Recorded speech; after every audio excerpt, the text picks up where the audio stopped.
메시지 성경 1년 1동 마가복음 11, 12, 13, 14, 15, 16장 말씀. 11장 예루살렘 입성.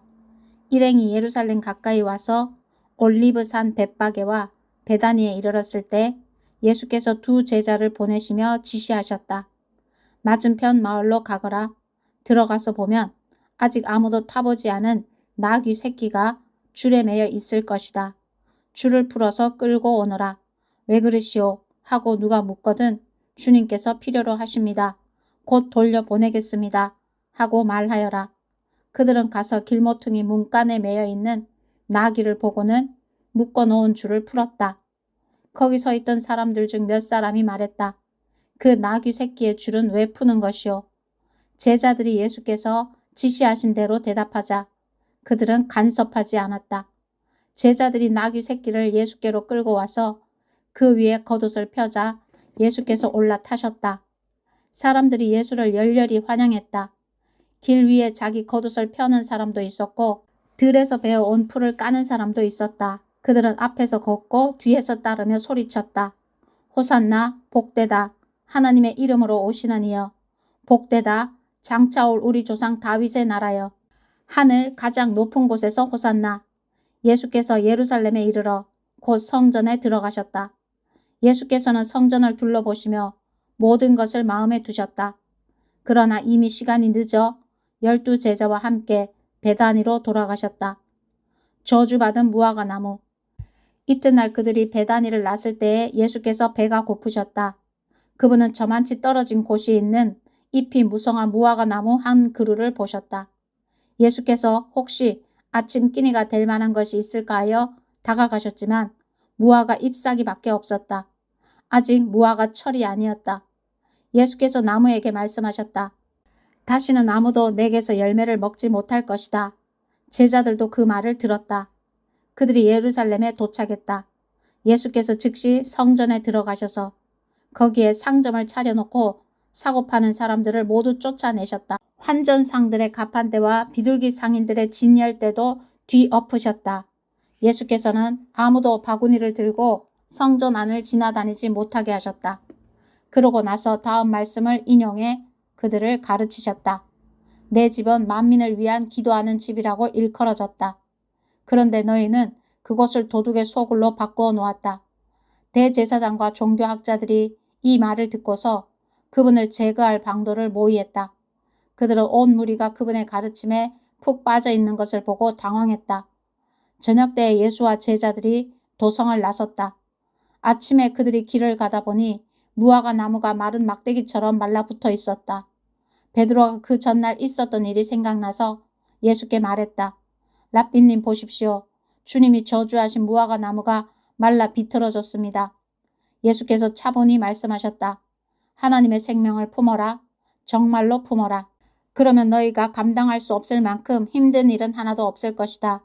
예컨대 얼버무리거나 망설일 것 없이 이 산들어 가서 호수에 뛰어들어라 하고 말하면 그대로 이루어질 것이다.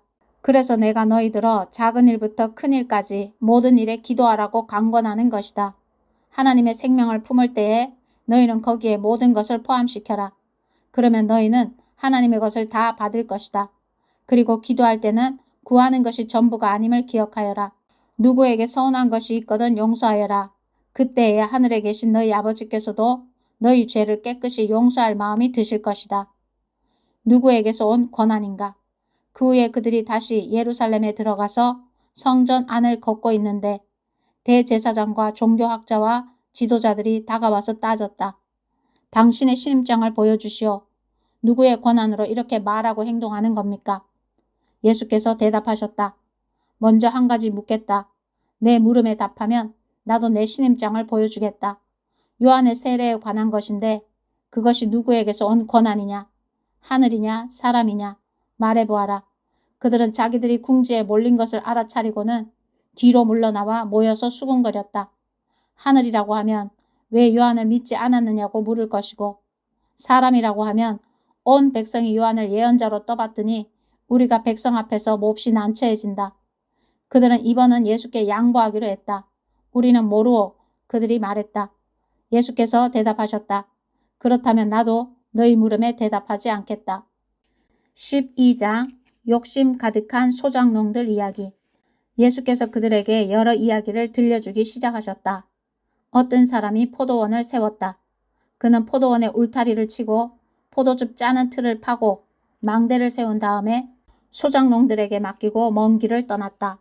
수확할 때가 되자 그는 수익을 거두려고 소작농들에게 종 한 사람을 보냈다. 소작농들은 그를 잡아서 마구 때려 빈손으로 돌려보냈다.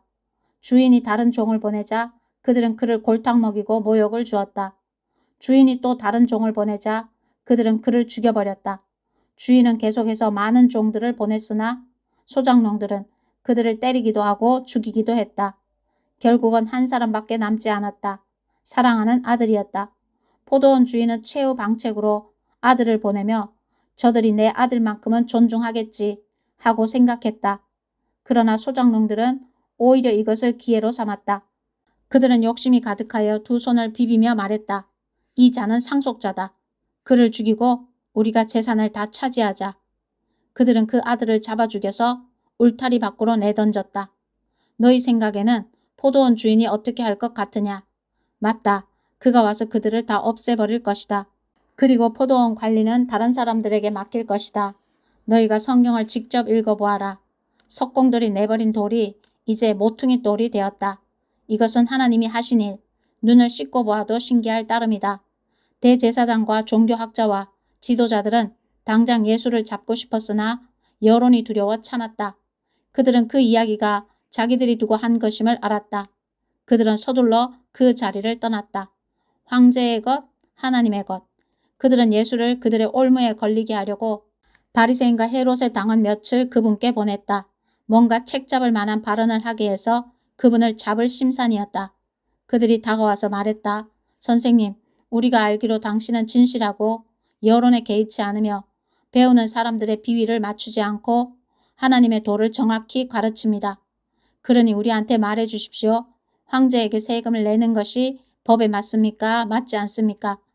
예수께서 그 질문이 계략임을 아시고 말씀하셨다. 왜 나를 속이려고 드느냐? 동전을 가져다가 내게 보여라. 그들이 예수께 동전을 건넸다.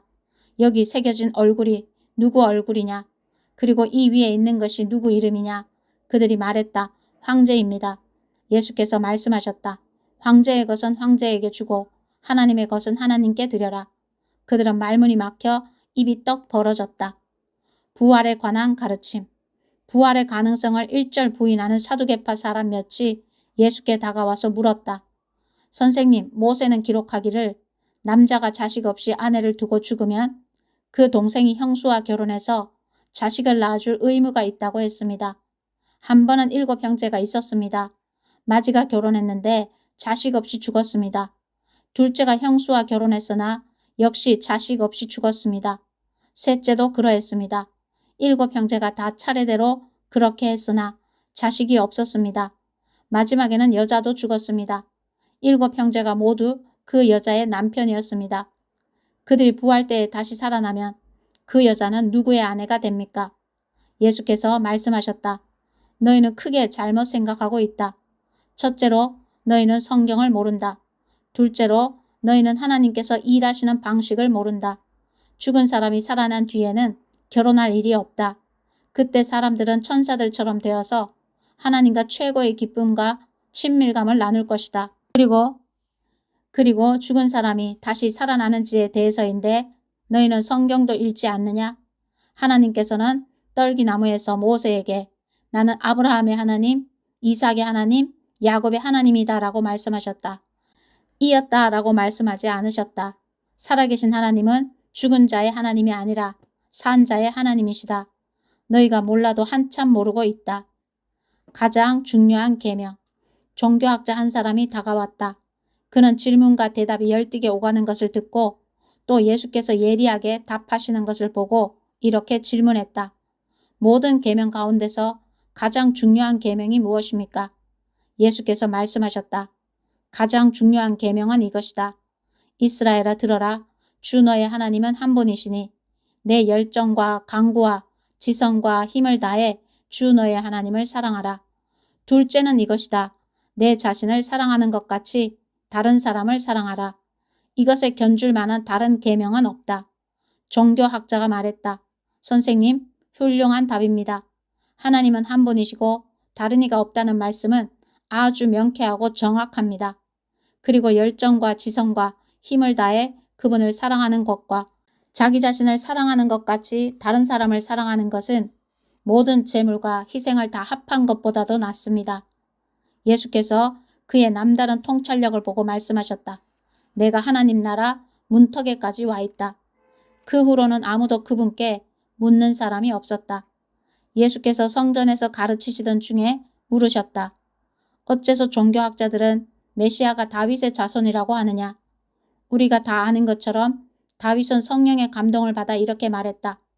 하나님께서 내 주님께 말씀하셨다. 내가 내 원수들을 내 발 아래에 둘 때까지 너는 여기 내 오른편에 앉아 있어라. 다윗이 여기서 메시아를 내 주님이라고 부르는데 메시아가 어떻게 다윗의 자손이 될 수 있느냐? 큰 무리가 즐거이 그 말씀을 들었다. 예수께서 계속 가르치셨다. 종교학자들을 조심하여라. 그들은 가운을 입고 다니며 사람들을 치켜 세우는 말에 우쭐하고 중요한 자리를 차지하면서 교회의 모든 행사에서 상석에 앉기를 좋아한다. 언제나 그들은 연약하고 무력한 사람들을 착취한다.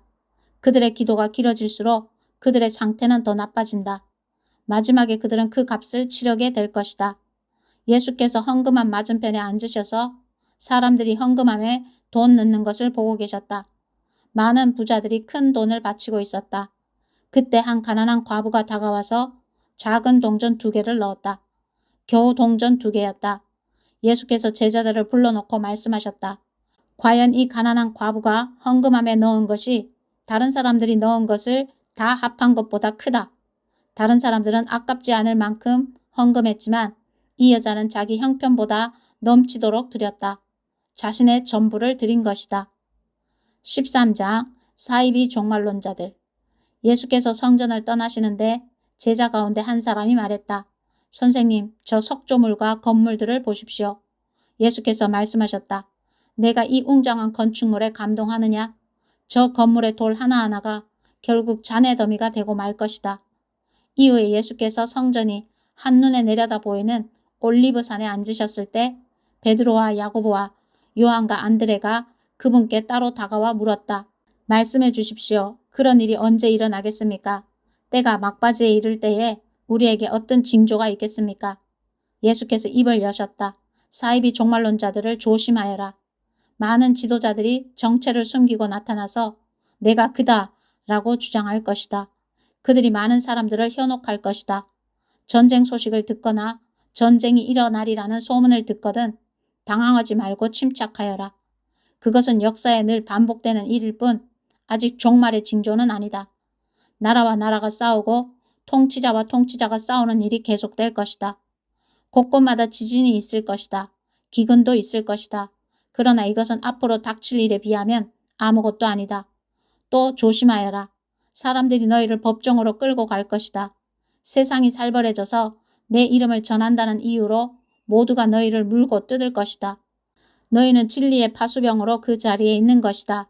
메시지가 온 세상에 두루 전파되어야 한다.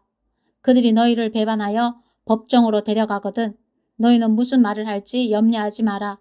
그때가 오거든 너희 심중에 있는 것을 말하여라. 성령께서 너희 안에서 너희를 통해 친히 증거하실 것이다. 형제가 형제를 죽이고 아버지가 자녀를 죽이고 자녀가 부모를 죽일 것이다. 나 때문에 너희를 미워할 사람이 누구인지 아무도 모른다. 그대로 견뎌라. 그것이 너희가 해야 할 일이다. 끝까지 견뎌라. 그러면 너희는 절대 후회하지 않을 것이고 결국 구원을 얻을 것이다. 큰 환난의 날. 그러나 거룩한 것을 더럽히는 괴물이 절대 있어서는 안 될 곳에 세워진 것을 보거든 얼른 달아나거라. 너희 읽을 수 있는 사람들은 내 말이 무슨 말인지 깨달아라. 그때 너희가 유대에 살고 있거든 산으로 달아나거라. 마당에서 일하고 있거든 무엇을 가지러 집으로 돌아가지 마라. 밭에 나가 있거든 겉옷을 가지러 돌아가지 마라. 특히 임산부와 젖 먹이는 어머니들이 힘들 것이다. 이 일이 한겨울에 일어나지 않기를 바라고 기도하여라. 그때는 괴로운 날이 될 것이다. 하나님께서 세상을 지으신 때로부터 지금까지 이런 일이 없었고 앞으로도 다시는 없을 것이다.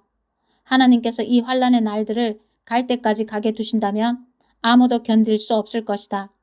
그러나 하나님의 택하신 백성, 그분께서 친히 택하신 이들을 위해 그분은 이미 손을 써 놓으셨다. 그날과 그때는 아무도 모른다. 누가 너희를 막아서서 메시아가 여기 있다 소리치거나 저기 그분이 있다 가리켜도 속지 마라. 가짜 메시아와 거짓 설교자들이 곳곳에서 출현할 것이다. 그들은 대단한 이력과 현란한 업적으로 알만한 사람들의 눈까지 속일 것이다. 그러니 조심하여라. 내가 너희에게 충분히 경고했다. 그 괴로운 사건들이 지나면 해는 어두워지고 달은 흐려지고 별들은 하늘에서 떨어지고 우주의 세력들은 떨 것이다. 그때야 사람들은 인자가 위엄 있게 오는 것을 볼 것이다. 인자가 오는 것이 온 하늘에 가득하여 보지 못할 사람이 아무도 없을 것이다. 인자가 천사들을 보내어 택하신 사람들을 이 끝에서 저 끝까지 사방에서 불러들일 것이다. 무화과 나무에서 교훈을 얻어라. 싹이 나서 초록빛이 살짝만 내비쳐도 너희는 여름이 가까이 다가온 줄 안다. 너희도 마찬가지다. 이 모든 일을 보거든 인자가 문 앞에 온 줄 알아라. 이것은 가볍게 여길 일이 아니다. 내가 지금 하는 말은 어느 훗날의 세대에게만 주는 말이 아니라 이 세대에게도 주는 말이다. 이 일들은 반드시 이루어진다. 하늘과 땅은 닳아 없어져도 내 말은 닳아 없어지지 않을 것이다. 그렇다면 정확한 날짜와 시간은 언제인가? 그것은 아무도 모른다. 하늘의 천사들도 모르고 아들인 나도 모른다. 오직 하나님만 아신다. 너희는 시간표를 모르니 각별히 조심하여라. 이것은 마치 어떤 사람이 집을 떠나 다른 지방으로 가면서 종들에게 권한을 주어 각각 임무를 맡기고 문지기에게 보초를 서라고 명하는 것과 같다. 그러니 깨어서 너희 자리를 지켜라. 집주인이 언제 돌아올지 저녁일지 한밤중일지 새벽일지 아침일지 너희는 모른다. 그가 예고 없이 나타날 때에 너희가 근무 중에 잠자는 일이 없게 하여라. 내가 너희에게 말하고 또 모든 사람에게 말한다. 너희 자리를 지켜라. 깨어 있어라. 14장 값비싼 향유를 부은 여인. 여드레 동안의 유월절과 무교절이 시작되기 이틀 전이었다. 대제사장과 종교학자들은 예수를 몰래 잡아 죽일 방도를 찾고 있었다. 그들은 괜히 군중의 소요가 일어나는 것은 싫다고 말하면서 유월절 기간에는 그 일을 하지 않기로 뜻을 모았다. 예수께서 나병 환자 시몬의 손님으로 베다니에 계셨다. 예수께서 저녁을 들고 있는데 어떤 여자가 아주 값비싼 향유 한 병을 가지고 다가왔다. 여자는 병을 따서 향유를 그분의 머리에 부었다. 몇몇 손님들이 발끈해서 자기들끼리 말했다. 저렇게 한심한 일을 하다니 완전히 낭비다. 이 향유를 1년치 임금보다 더 많이 받고 팔아서 가난한 사람들에게 줄 수도 있었을 텐데 그들은 화가 치밀어서 당장이라도 여자에게 분통을 터뜨릴 태세였다. 그러나 예수께서 말씀하셨다. 가만두어라. 너희는 어째서 이 여자를 괴롭게 하느냐. 이 여자는 지금 나한테 말할 수 없이 소중한 일을 한 것이다. 가난한 사람들은 평생 동안 너희와 함께 있을 것이다. 너희는 언제라도 마음 내키면 그들에게 뭔가 해줄 수 있다. 그러나 내게는 그렇지 않다. 이 여자는 귀에 있을 때에 자기가 할 수 있는 일을 한 것이다. 내 몸에 미리 기름을 부어 내 장례를 준비한 것이다. 내가 분명히 말한다. 온 세상에 메시지가 전파되는 곳마다 지금 이 여자가 한 일도 알려져 칭송받을 것이다. 12제자 가운데 하나인 가룟 유다가 예수를 배반할 작정으로 대제사장 무리에게 갔다. 그들은 자기들의 귀를 의심했고 그에게 두둑한 보상을 약속했다. 그때부터 유다는 예수를 넘겨줄 적당한 기회를 노렸다.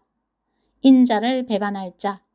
무교절 첫날, 곧 유월절 희생을 준비하는 날에 제자들이 예수께 물었다. 우리가 어디로 가서 주님이 드실 유월절 식사를 준비하면 좋겠습니까? 예수께서 제자 2사람에게 지시하셨다. 시내로 들어가거라. 그러면 물 한 동이를 지고 가는 사람을 만날 것이다. 그를 따라가거라. 그가 어느 집으로 들어가든지 그 집 주인에게 선생님께서 제자들과 함께 유월절 식사를 할 방이 어디 있느냐고 물어보십니다. 하고 말하여라. 그가 너희에게 이미 청소를 마친 넓은 다락방을 보여줄 것이다. 거기서 우리를 위해 식사를 준비하여라. 제자들이 떠나 시내에 가보니 모든 것이 예수께서 말씀하신 그대로였다. 그들은 유월절 식사를 준비했다. 해가 진 후에 예수께서 12제자를 데리고 오셨다. 그들이 식탁에 앉아 저녁을 먹고 있는데 예수께서 말씀하셨다. 괴롭지만 너희에게 중요한 말을 해야겠다. 지금 나와 함께 먹고 있는 너희 가운데 한 사람이 음모를 꾸미는 세력에게 나를 넘겨줄 것이다. 그들이 소스라치게 놀라서 한 사람씩 돌아가며 묻기 시작했다. 저는 아니겠지요? 예수께서 말씀하셨다. 12명 가운데 한 사람, 곧 나와 같은 그릇에서 함께 먹는 사람이 그다.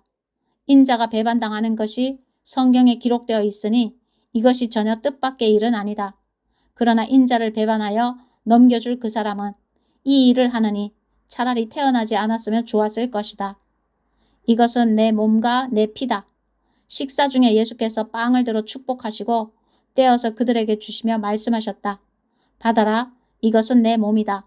또 잔을 들어 하나님께 감사하신 후에 그들에게 주셨고 그들은 다 그 잔을 돌려 마셨다. 예수께서 말씀하셨다. 이것은 내 피다. 많은 사람들을 위해 붓는 하나님의 새 언약이다. 하나님 나라에서 마실 새날까지 내가 다시는 포도주를 마시지 않을 것이다.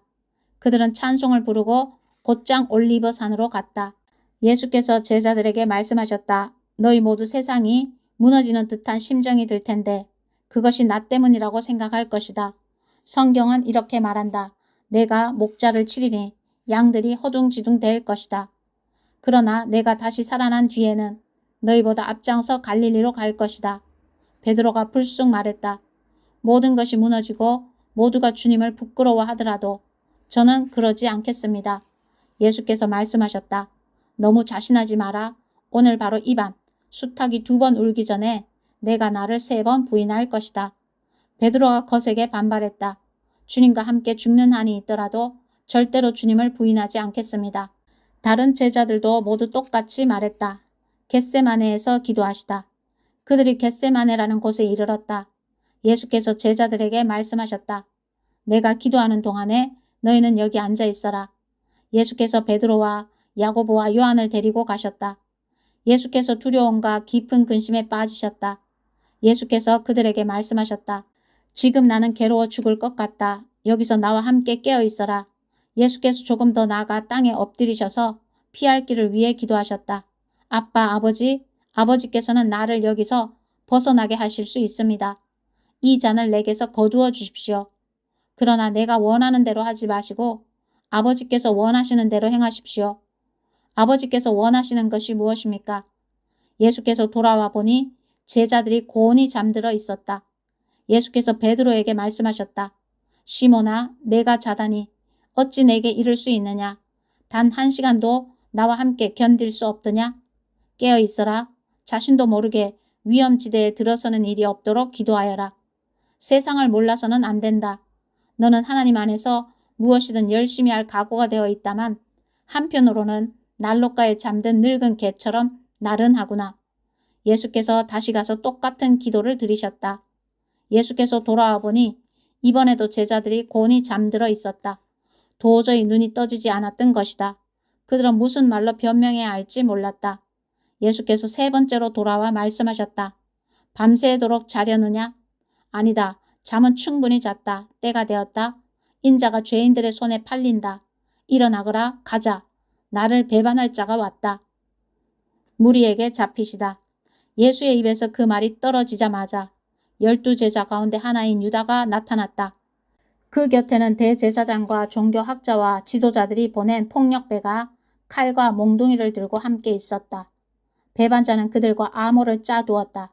내가 입맞추는 사람이 바로 그자니 그를 잡으시오. 절대 도망치지 못하게 하시오. 그는 곧장 예수께 가서 랍비님 하고 그분께 입을 맞추었다. 그러자 무리가 그분을 붙잡아 거칠게 다루었다. 거기 서 있던 사람들 가운데 하나가 칼을 뽑아 휘둘러서 대제사장의 종의 귀를 잘라버렸다. 예수께서 그들에게 말씀하셨다. 내가 위험한 범죄자라도 되는 것처럼 칼과 몽둥이로 나를 잡으러 오다니 이게 무슨 짓이냐. 내가 날마다 성전에 앉아서 가르쳤지만 너희는 내게 손 하나 대지 않았다. 사실 너희가 한 일은 예언자의 글을 확정하는 것이다. 제자들은 모두 황급히 달아났다. 한 청년이 예수를 따라가고 있었다. 그는 혼니불 하나만 몸에 걸치고 있었다. 사람들이 그를 붙잡았으나 그는 혼니불을 버려둔 채 벌거벗은 몸으로 급히 달아났다. 유대의회 앞에 서시다. 그들이 예수를 대제사장에게 끌고 갔다. 거기에 대제사장과 종교 지도자와 학자들이 함께 모여 있었다. 그들이 대제사장의 안뜰에 이를 때까지 베드로는 안전한 거리를 두고 뒤따라갔다. 거기서 그는 하인들 틈에 섞여서 불을 쬐었다. 대제사장들은 유대의회와 공모해 예수께 사형을 선고할 만한 불리한 증거를 찾았지만 하나도 찾지 못했다. 많은 사람들이 자청하여 거짓 제목을 댔으나 서로 맞지 않아 무효가 되고 말았다. 그 가운데 몇몇 사람들이 일어나서 이런 거짓말을 했다. 우리가 이자의 말을 들었는데 힘들게 지은 이 성전을 헐고 손 하나 대지 않고도 성전을 사흘 만에 짓겠다고 했습니다. 그러나 그들조차도 증언이 서로 일치하지 않았다. 이때 대제사장이 일어서서 예수께 물었다. 이 증언에 대해 너는 뭐라고 말하겠느냐? 예수께서 침묵하셨다. 아무 말씀도 하지 않으셨다. 대제사장이 다시 나서서 이번에는 이렇게 물었다. 내가 찬양 받으실 분의 아들 메시아냐? 예수께서 말씀하셨다. 그렇다. 내가 그다. 너희 눈으로 직접 보게 될 것이다. 전능하신 분의 오른편에 앉은 인자가 하늘 구름을 타고 올 것이다. 대제사장이 흥분해서 자기 옷을 찢으며 소리쳤다. 여러분은 이 말을 들었소? 이러고도 우리에게 무슨 증인이 더 필요하겠소? 그가 하나님을 모독하는 것을 여러분이 들었소. 여러분은 이 신성 모독을 그냥 두고 볼 셈이요. 그들은 일제히 예수를 정죄했다. 사형 선고가 내려졌다. 그들 가운데 몇 사람이 예수께 침을 뱉었다. 그들은 예수의 눈을 가린 채 그분을 치면서 말했다. 너를 친 사람이 누구냐? 알아맞혀 봐라. 경비병들은 그분을 주먹과 손바닥으로 때리면서 끌고 갔다. 베드로가 예수를 부인하다. 이 모든 일이 벌어지는 동안 베드로는 안뜰 아래쪽에 있었다. 대제사장의 여종 하나가 들어와서 불을 쬐고 있는 베드로를 유심히 뜯어보며 말했다. 당신도 나사렛 예수와 함께 있지 않았나요? 베드로가 부인했다. 당신이 무슨 말을 하는지 모르겠소. 그는 문간으로 나갔다. 그때 수탉이 울었다. 여종이 그를 알아보고는 옆에 둘러선 사람들에게 말하기 시작했다. 이 사람도 그들과 한패예요. 베드로는 다시 부인했다. 잠시 후 곁에 있던 사람들이 다시 그 말을 꺼냈다. 당신도 그들 가운데 하나가 틀림없소. 갈릴리 사람이라는 표시가 당신 온몸에 새겨져 있소. 베드로는 너무 두려워서 저주하며 말했다. 나는 당신들이 말하는 그 사람을 본 적도 없소.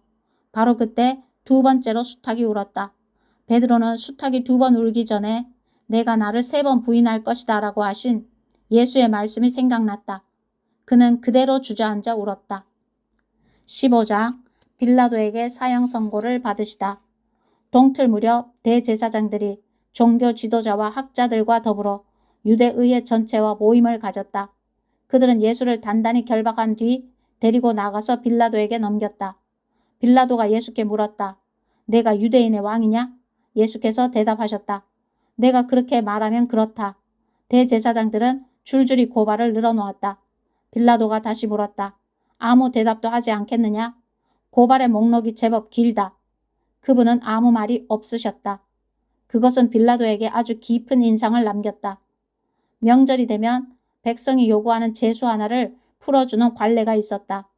바라바라 하는 제수가 있었는데 그는 로마에 대항하는 반란 중에 살인을 저지른 선동자들과 함께 감금되어 있었다.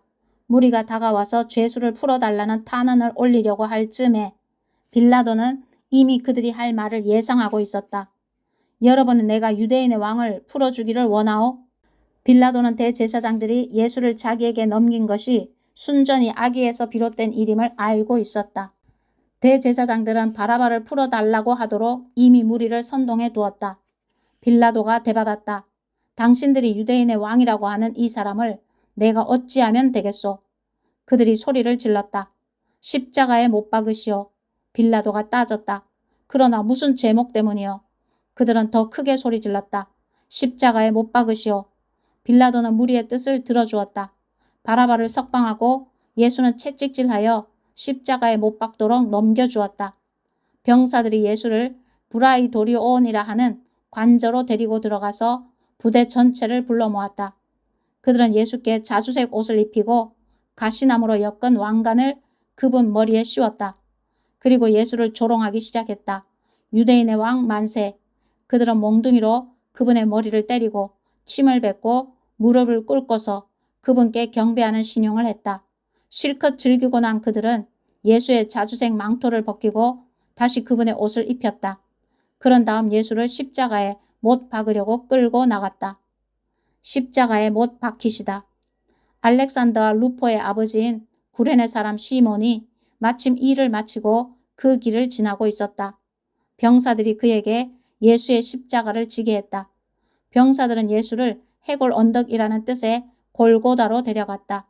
그들은 포도주와 모략을 섞어서 만든 가벼운 진통제를 예수께 주었으나 그분은 마시려고 하지 않으셨다.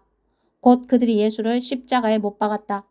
그들은 예수의 옷가지를 나눠 가지며 누구 몫이 되나 보려고 주사위를 던졌다.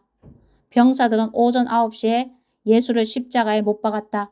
유대인의 왕이라고 쓰여진 그분의 제목이 십자가에 적혀 있었다. 예수와 함께 제수 두 사람도 십자가에 달렸는데 하나는 그분 오른쪽에 다른 하나는 그분 왼쪽에 달렸다. 길을 가던 사람들은 슬픈 척 고개를 저으며 예수를 조롱했다. 성전을 헐고 사흘 만에 다시 짓겠다고 으스대던 내가 아니냐. 그러니 실력을 보여봐라. 내 자신을 구원해 보라고. 내가 정말 하나님의 아들이면 그 십자가에서 내려와 봐라.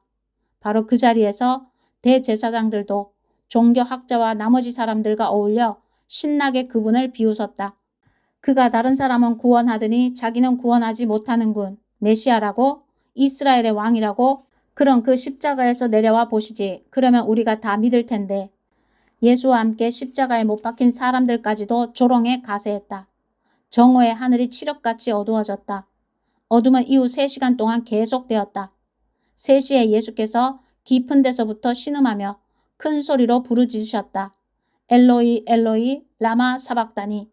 이 말은 나의 하나님 어찌하여 나를 버리셨습니까? 라는 뜻이다. 곁에서 그 말을 들은 몇몇 사람들이 들어보아라. 이 사람이 엘리야를 부른다 하고 말했다. 누군가가 솜뭉치를 신 포도주에 적셔서 장대에 달아올려 예수께 주면서 말했다. 엘리야가 와서 그를 내려주나 보자. 그러나 예수께서 크게 소리 지르시고 숨을 거두셨다. 그 순간 성전의 휘장 가운데가 찢어졌다. 그분 앞에서 보초를 서고 있던 로마군 지휘관이 그분의 숨이 멎는 것을 보고 말했다. 이 사람은 하나님의 아들이 틀림없다. 무덤에 묻히시다.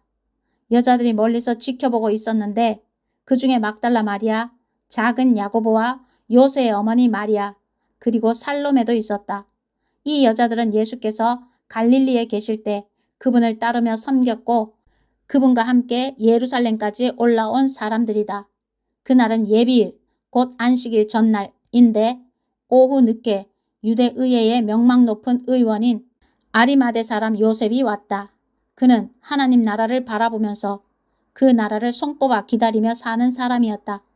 그는 용기를 내어 빌라도에게 가서 예수의 시신을 거두게 해달라고 청했다. 빌라도는 예수가 그렇게 금세 죽을 수 있는지 의아해하면서 지휘관을 불러 그가 정말로 죽었는지 확인하게 했다. 지휘관의 확인을 받고서 빌라도는 요셉에게 예수의 시신을 내주었다. 세마포 수의를 사둔 요셉은 예수를 십자가에서 내려 수위에 쌌다. 그런 뒤에 바위를 깎아서 만든 무덤에 그분을 모셔두고 큰 돌을 굴려서 입구를 막았다. 막달라 마리아와 요새의 어머니 마리아가 장례 치르는 것을 지켜보았다. 16장 그분은 다시 살아나셨다. 안식일이 지나자 막달라 마리아와 야고보의 어머니 마리아와 살로메는 예수께 바르려고 향료를 샀다. 일요일 이른 새벽 해 뜰 무렵에 그들은 무덤으로 갔다.